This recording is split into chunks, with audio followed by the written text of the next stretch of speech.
Fala galera da BR Hardware, estamos de volta com mais um vídeo para vocês sobre Cyberpunk 2077. Hoje eu estou aqui com o Rafa para falar com vocês um pouco sobre as recomendações de hardware do jogo e sobre as configurações gráficas que você, que não tem um PC top, que tem um PC mais modesto, com hardware um pouco mais fraco, também consiga aproveitar este jogo com a fluidez necessária e devida. Mas antes da gente falar sobre isso, queria deixar aquele lembrete para vocês se inscreverem no canal, clicarem no sininho para receberem as notificações e também deixarem aí o seu like e o seu comentário, que são importantíssimos para ajudar o canal a crescer cada vez mais. Com isso, gostaria primeiramente de mostrar aqui para vocês a tabela maravilhosa que a CD Projekt Red deixou sobre as configurações mínimas e recomendadas para as diferentes settings gráficos do jogo. Mano, eu fiquei muito impressionado quando eu vi que o processador mínimo pra jogar esse jogo é um processador que eu tinha em 2012, cara. O 3570K eu usava pra jogar basicamente tudo. É um processador de 8 anos atrás que consegue rodar, pelo menos, mesmo que no mínimo, um jogo que saiu hoje. Se vocês repararem, o processador recomendado para jogar com RT Ultra é um i7 6700 e um Ryzen 5 3600, o que está completamente acessível para as pessoas que não têm assim, o poder aquisitivo de comprar um processador high-end, um processador não tem condição de comprar um 10900K, 9900K. Todo mundo estava falando que teria que fazer upgrade no computador, que teria que ter a máquina dos sonhos para conseguir rodar esse jogo. E prestando atenção aqui no recomendado, no high, cara, é totalmente acessível todos esses processadores. E se você desconsiderar o Ray Tracing, se você for ali pro high e pro recomendado, o i7 4790 e o Ryzen 3 3200G, eles são mais acessíveis ainda, porque mesmo o Ryzen 5 3600, ele é um pouco salgado para quem não tá com um orçamento muito aí pesado para fazer um upgrade ou para montar um PC do zero. Mas o Ryzen 3 3200G perfeitamente acessível. O i7 4790 também já é um Core i7 que vem de alguns anos atrás, já está com um preço mais legal. E mesmo usando esses processadores que não são considerados nem mid-tier, né, que nem estão ali no meio das tabelas de benchmark, eles ainda assim te entregam uma experiência, no mínimo, no gráfico alto a 1440p. Só que uma pessoa que tem um Ryzen 3 3200G provavelmente não terá um monitor de 1440p. Provavelmente essa pessoa vai jogar no 1080, ou seja, o desempenho dela vai ser melhor ainda do que o recomendado na tabela. Eu nunca imaginaria que alguém com uma 1060 e um Ryzen 3 3200 conseguiria jogar esse jogo no high, antes de sair essa tabela. Isso me deixa muito feliz, que a gente vê que não é a situação que o pessoal esperava, comparando aí com antigamente a gente tinha aqueles memes do Crysis, lembra? Porque quando o Crysis saiu, os PCs para rodar Crysis eram assim, foi tão impactante a diferença gráfica necessária que virou o famoso meme, né? Mas esse PC aí, ele roda Crysis, né?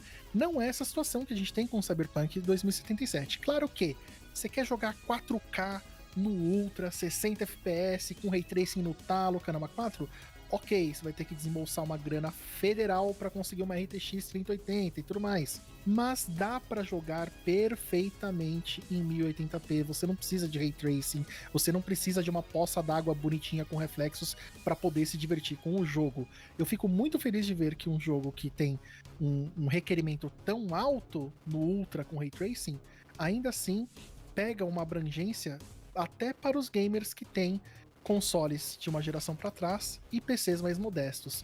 Essa representatividade de hardware é importantíssima se você quiser que o seu jogo tenha sucesso hoje em dia. Por isso que até mesmo os jogos de esportes se mantêm ali com um requerimento baixo para pegar a maior parte do público possível pro jogo, né? Sim, e esse vídeo aqui ele é especialmente para você gamer, que não se preocupa com gráficos, não se preocupa com altos gigantescos FPS, mas que se preocupa com jogabilidade, se preocupa com gameplay, se preocupa em acompanhar a história do jogo para realmente consumir o que o jogo tem a passar, sem se preocupar com o hardware.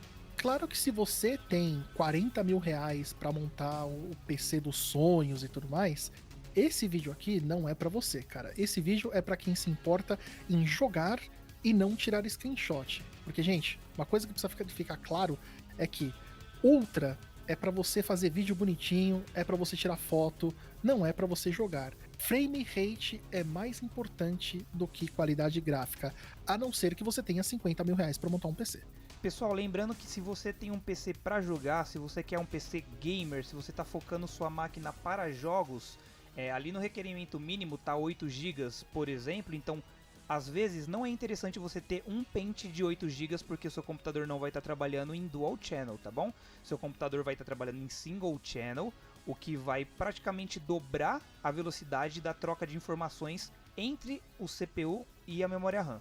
Certo? Então, se é 8 GB o mínimo recomendado, nós recomendamos você colocar 2 pentes de 4 GB para assim você ativar o Dual Channel da sua máquina, rodar em Dual Channel e aumentar essa velocidade de comunicação, assim gerando um pouco mais de frame rate também e menos incompatibilidade com jogos em geral. E essa dica vale também pro pessoal do Ultra. Pelo amor de Deus, não use um pente único de 16 GB, use 2 pentes de 8. Pelo amor de Deus, memória em dual channel é importantíssimo para quem joga. Esse é o erro mais comum, é a fonte de problemas de reclamações mais constantes que a gente vê em várias comunidades de hardware do pessoal pedindo apoio. Bom, mas agora vamos pro que interessa. Vocês estão aqui para ver o que vocês vão fazer nas configurações do jogo para que ele fique fluido o suficiente para vocês aproveitarem a gameplay. Então vamos direto aqui para a tela de configurações do jogo que a gente vai explicar direitinho, assim, o mais rápido possível, de maneira resumida, porém compreensível, o que cada coisa faz e o que você pode desligar para aumentar bastante o desempenho de vocês. Mas antes da gente mexer nas opções gráficas, a gente precisa ir na aba de vídeo primeiro, porque além de você mexer nas configurações de gráfico, você precisa também colocar a sua tela conforme o seu monitor. Você precisa ajustar ali se você vai rodar o jogo em full screen ou em janela, se você vai usar qual resolução do seu monitor e se você vai ativar o V-Sync ou não. A sincronização vertical, ela serve para parear o frame rate da sua placa de vídeo com a taxa de atualização do seu monitor. Isso evita que você tenha o famoso screen tearing, que você tenha rasgos no gráfico, que uma parte de uma coluna, por exemplo, esteja um pouco mais para a esquerda e outra parte da coluna mais para a direita. Isso dá uma diferença muito contrastante quando você está jogando, especialmente se partes do inimigo não estão sendo mostradas na posição correta para você mirar e poder atirar corretamente no seu oponente. Já aqui nas configurações de gráfico, se vocês não tiverem muito conhecimento sobre o que desligar, o que deixar alto, o que deixar médio e quer ter a experiência mais simples em manipular a qualidade gráfica do jogo, vocês podem usar essa predefinição rápida para colocar aqui o baixo, automaticamente já vai desligar tudo, deixar tudo no baixo, tudo no mínimo que você pode ter. E muito possivelmente você já vai ter uma experiência bacana com o jogo. Mas a gente vai falar algumas coisas que vocês podem deixar ligado, desligado para algumas configurações não tão básicas assim, do que é mais pesado para se manter desligado ou baixo, que vai te gerar uma certa vantagem visual sem perder muitos FPS. Aqui nas configurações de básico, ele tem algumas coisas que não puxam muito o FPS, tá? Algumas coisas que nem puxam o FPS, é mais efeito visual sem ter impacto na performance. Então, independente do que vocês quiserem deixar ligado ou desligado aqui, vocês não vão ter uma queda de FPS significativa. O desfoque de movimento, para quem está jogando abaixo de 30 FPS, até 30 FPS eu acho que é aceitável. Só que quando você tem micro stuttering e você está movimentando sua tela, isso fica muito aparente, porque aquele frame específico que travou vai estar todo borrado na sua tela. Se você manter o desfoque de movimento desligado, a sua sensação de fluidez vai ser um pouco melhor. Dessas opções básicas, a única que realmente tem algum impacto significativo no desempenho do seu jogo é o campo de visão. O campo de visão, ele é um valor em graus, ele determina quanta informação vai aparecer visível na sua tela. Se você aumenta o ângulo de visão, mais objetos aparecem ali no limite, seria o canto do seu olho, né? No limite direito e esquerdo. Como isso aumenta quantas coisas estão sendo mostradas na tela, se tem mais coisa mostrando, tem mais coisa a se processar. Então, às vezes, abaixar um pouco o campo de visão pode dar um certo impacto na qualidade do jogo. É basicamente a mesma ideia do porquê um Full HD Ultra Wide tem menos desempenho do que um Full HD 16:9 normal, certo, Beowulf? Exatamente. Você está processando mais objetos. Se você está processando mais objetos, obviamente você está trabalhando mais. Ok. Passando aqui para a categoria de avançados, em média, as coisas que mais pesam em jogos é o anti-aliasing, que nesse jogo é inexistente, provavelmente a desenvolvedora do jogo não quer que os jogadores mexam nessa configuração. Sombras são coisas extremamente pesadas do jogo também, e reflexo. Os efeitos de fumaça e de neblina também às vezes dão aquela bela queda no processamento da máquina. Acho que todo mundo que já jogou Counter-Strike sabe do que eu tô falando. Soltou granada de fumaça na base e a galera já tá te xingando no Discord. Puta, pode escrever, é verdade, mano. Se você tá jogando na sua casa, na Lan House, beleza. Porque lá o PC, teoricamente, foi feito pra suportar esse tipo de coisa. Mas eu já peguei os PC em Lan House zoado também. Mas tá jogando uma máquina não tão boa assim, o cara joga granada de fumaça, o FPS cai pra 20. E bem aqui no final do avançado tem duas configurações que dão um impacto também significativo dependendo da região do jogo onde você estiver. A qualidade de espelhos e o nível de detalhe. O nível de detalhe, ele dá um impacto bastante significativo. E se você tiver uma região do jogo onde tiver muitos objetos espelhados, você abaixar a qualidade das imagens do reflexo do espelho podem impactar bastante o seu frame rate. E vale lembrar que esse vídeo é especialmente para quem quer aproveitar a gameplay. Então, em hipótese alguma, eu vou falar para vocês deixarem esse Ray Tracing ligado. Obviamente, quem gosta de jogar sem se importar com o gráfico, não vai cagar para essa opção aqui. Pelo amor de Deus, né? Ninguém quer ficar parando para ver reflexo em poça d'água no chão da rua à noite. Você quer dar tiro em bandido, né? Exatamente. Então, pelo amor de Deus, mesmo que você tenha uma RTX 2060, que é o mínimo recomendado para Ray Tracing, se você quiser jogar abaixo de 30 frames por segundo, aí você liga o Ray Tracing. Se não, por favor, deixe o Ray Tracing desligado. Ou se você fizer questão absoluta de usar o Ray Tracing, deixa ele numa opção ali de qualidade mais baixinha possível para você ter o efeito, mas não tanto.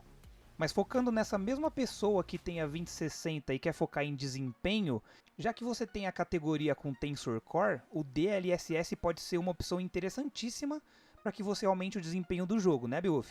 Aqui nas opções de dimensionamento de resolução é onde a mágica acontece para quem tem uma placa de vídeo mais modesta. Se você tem NVIDIA, DLSS ativo, por favor. Mas se você tem uma placa AMD, você não está sozinho.